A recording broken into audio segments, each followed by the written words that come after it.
শুরু। আজকে আমার ভাই রুমন পড়তে যাওয়ার সময় দেখতে পাই যে একজন ব্যক্তি ব্যাগে করে কিছু নিয়ে যাচ্ছে। তখন দেখে ওর খুব সন্দেহজনক মনে হয় এবং ওনাকে গিয়ে জিজ্ঞাসা করে। তখন উনি বলেন যে এই ওনার ব্যাগে দেখেন যে একটা সফটশেল জাতীয় কচ্ছপ দেখতে পান এবং ওনাকে বলেন যে এইটা আপনি কোথায় নিয়ে যাচ্ছেন। উনি বলেন যে আমি বাজারে একজনকে দেব, উনি নেবেন বলেছেন। তখন উনি বোঝান যে এটা তো বিক্রির জিনিস নয়, এটা তো মাছের মতো বিক্রির জিনিস নয়।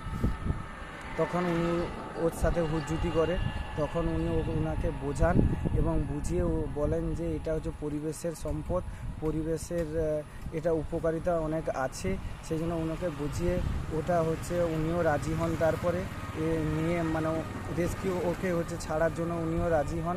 তখন ওনাকে বুঝিয়ে নিয়ে আসে এবং ওনাকে বলেন যে আপনি তো এইটা বিক্রি করতেন, বিক্রি করে নিশ্চয়ই পয়সার জন্য আপনি বিক্রি করবেন, তার থেকে আপনি পরিবেশের পাশে থাকুন। আমরা আপনাকে এইটা আমাদের রেস্কিউ করার জন্য আপনাকে একটা গাছ আমরা উপহার দেব।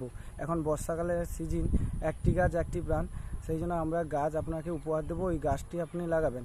ও এবারে ওই রেস্কিউ এই কচ্ছপটা নিয়ে আসে এবং আমরা ওটা আজকে বন দপ্তরের হাতে তুলে দিই এবং বন দপ্তরের কর্মীরা ওটা ছেড়েও দেয়।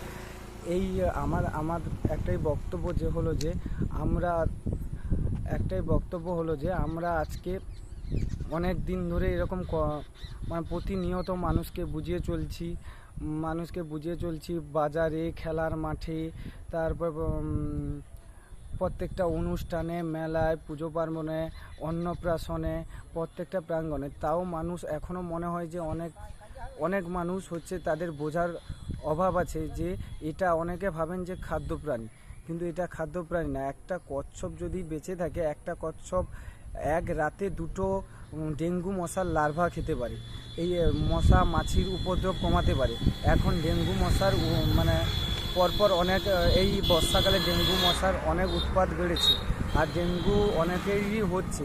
তাই আপনারা পরিবেশের পাশে থাকুন আর আপনারা এই বন্যপ্রাণী দেখতে পেলে আপনারা বন দপ্তরের হাতে খবর দিন, না হলেও আপনারা নিজেদের পুকুরে ছাড়ুন এবং না হলে অবলা খেজুরির পশুপ্রাণী সংস্থা অবলার সঙ্গে যোগাযোগ করুন। এই বলে আমার ছোট বক্তব্য শেষ করছি।